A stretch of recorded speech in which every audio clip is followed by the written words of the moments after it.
The Mahabharata is not only the longest epic known to mankind, but is also full of fantastic subplots and stories that weave a tapestry so grand that it leaves you speechless.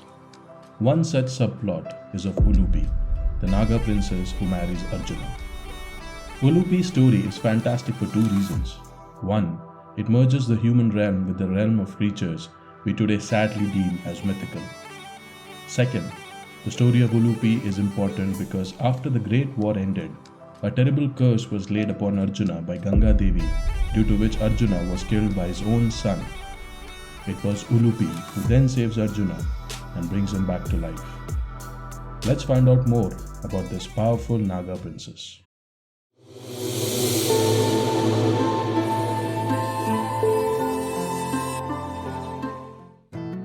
One day, when Yudhishthira was spending some time with Draupadi in his private chamber, Arjuna barged into the room to get his Gandiv so as to help a farmer whose cows had run away.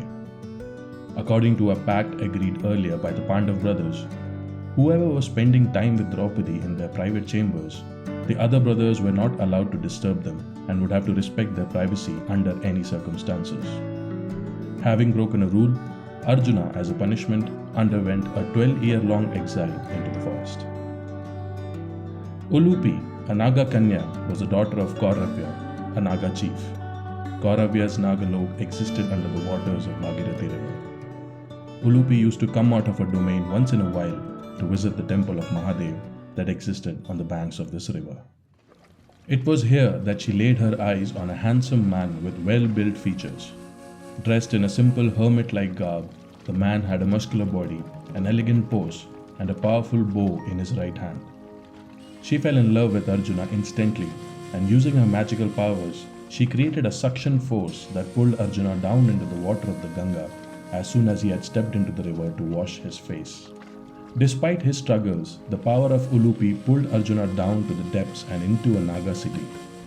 Surprised that he could still breathe underwater, Arjuna was witnessing a magical and mystical city in front of him. There, under the great depths of Ganga river, both got acquainted.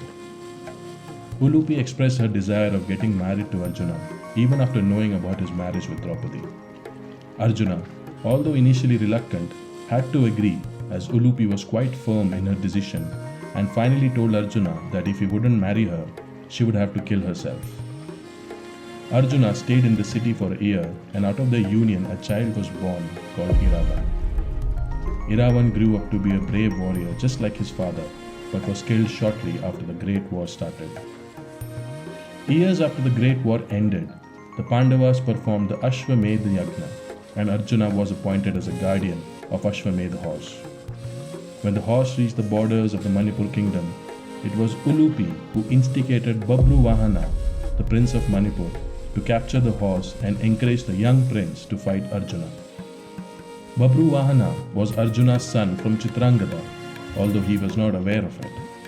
He reluctantly picks up his weapon and challenges Arjuna to a duel, and almost immediately he proves himself to be an able warrior, shooting arrows through the arm of Arjuna and then sending one divine astra slicing through Pandava's shoulder.